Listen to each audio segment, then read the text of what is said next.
Welcome back to the United Survivalist Network of Ontario, and due to the response we got from doing the Henry video, I've had a request to do one on shotguns. So since I have multiple shotguns and I only have 15 minutes of film time, which I can upload, we're going to do the pump shotgun today, which seems to be everybody's favorite. So today, what we have here is the Winchester Model 13 Defender, which just happens to be one of my favorites. I actually prefer it over the Remington 870, just because I find this a lot lighter and easier for me to handle. Okay.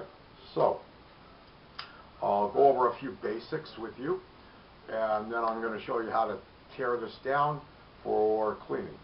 Alright, so, basically, this is your slide. Okay. You'll find the slide release. If you're right-handed, you're going to find it on the left side by just depressing it. Force your slide so you can check to make sure that the gun is unloaded. Okay, it's a cross block safety, which is located just in front of the trigger. Okay, red is fire, black is safe. Alright, so that's the safety and the slide release. Alright, to load it, you'll find that there is a shell lifter here. By depressing it in, we put one shell in at a time. In Ontario, we do need to have a shell stop in here, or what is commonly referred to as a plug, so that this magazine will only hold 2 rounds and 1 in the barrel. So we're only allowed to have 3 rounds in this gun at any one time. 1 in the chamber, 2 in the magazine. Okay? Alright. Now that we've covered basics, I'm going to show you how to take this gun apart. So, we've made sure it's unloaded. We are going to start with the barrel cap, or the magazine cap, sorry. We're going to twist it until we can take it off. We're then just going to slide the barrel off. Going to just set this down for a moment,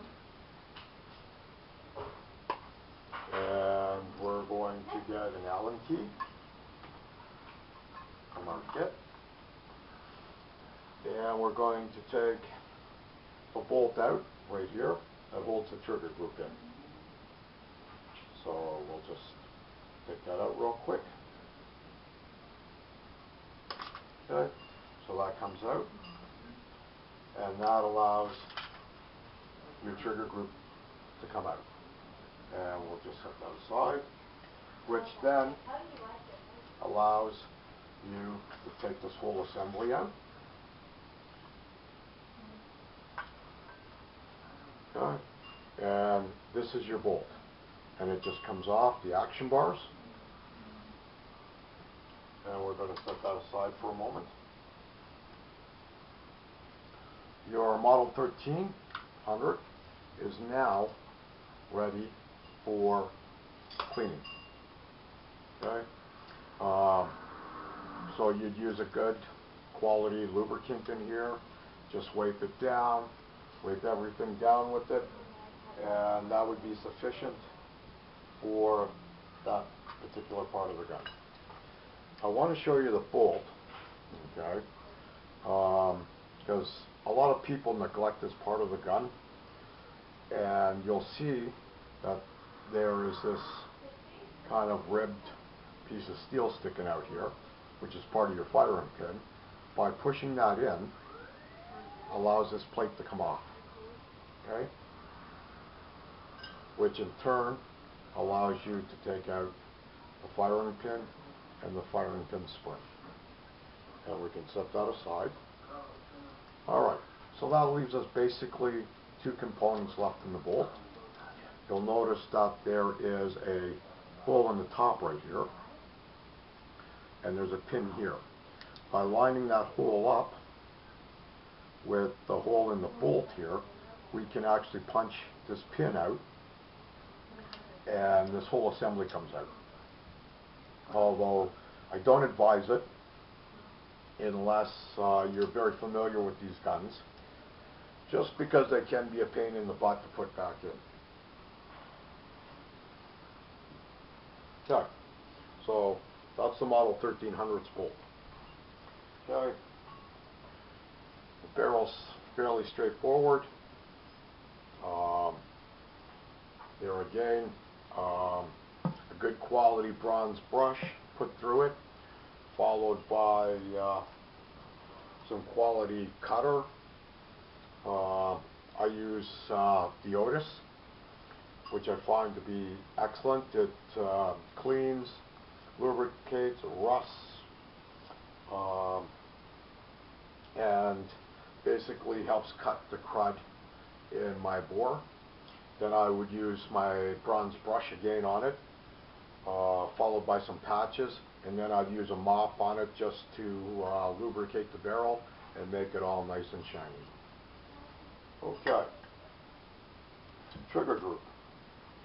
I don't advise you to take the trigger group apart just because it's pinned, and unless you're very, very familiar with these types of firearms, there again, they've got springs in them, okay, and they are a real pain to put back in again, especially if you don't have the right little screwdrivers and gadgets to manipulate the springs.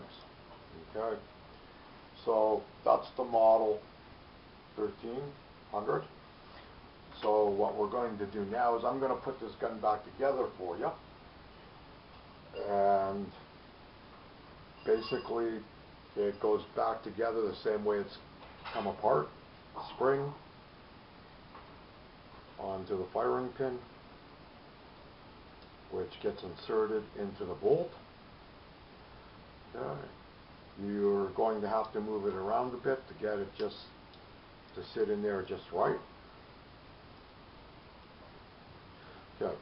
You're going to see that there's little slots in the bolts here. Not you'll see them here and there, offsets.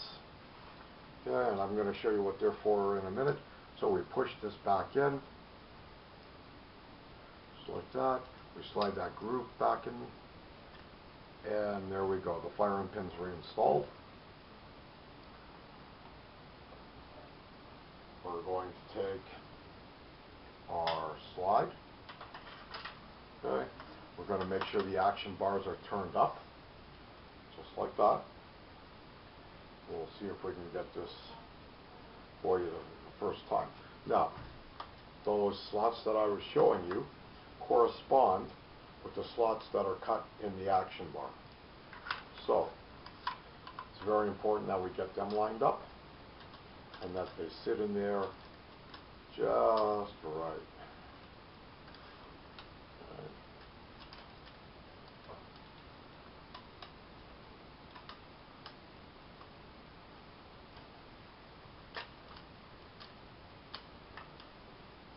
And then we're able just to slide it in just like that. Okay. Then we can reinstall the barrel.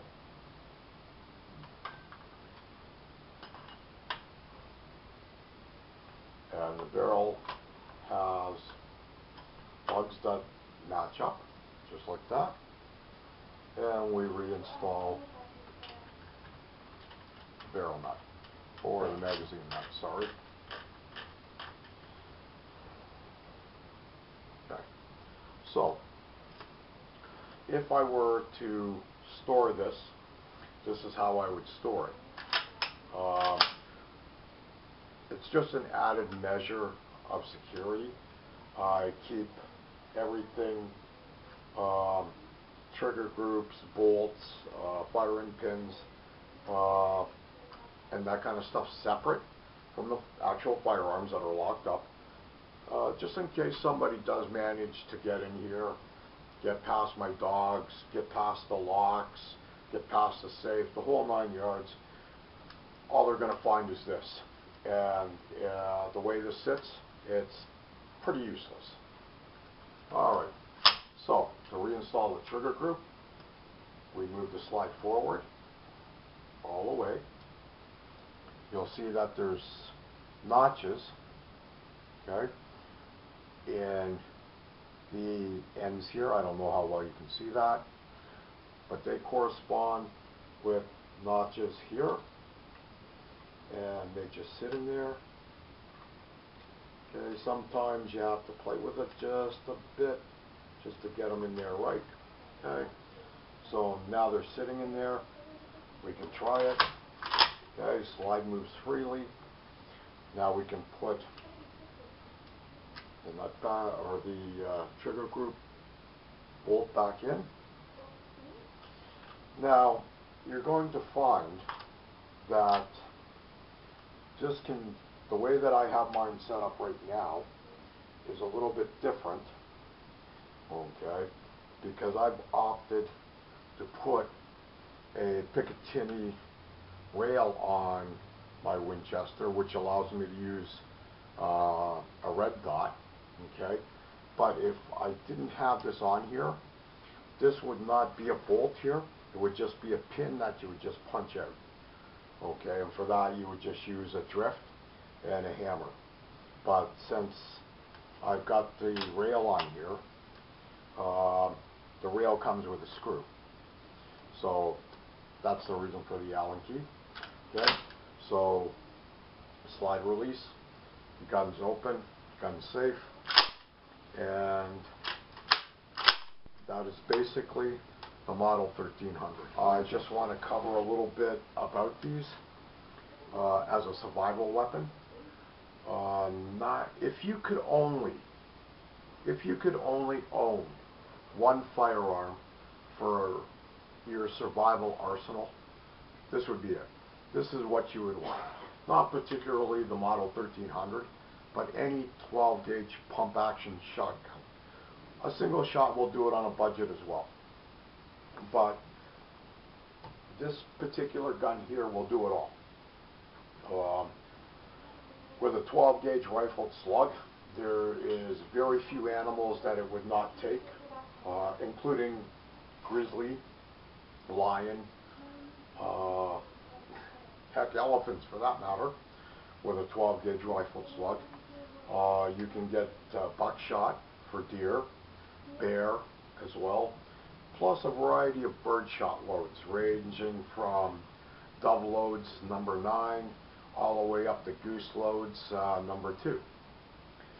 And that's a whole nother video in itself, but this gun will do it all, okay?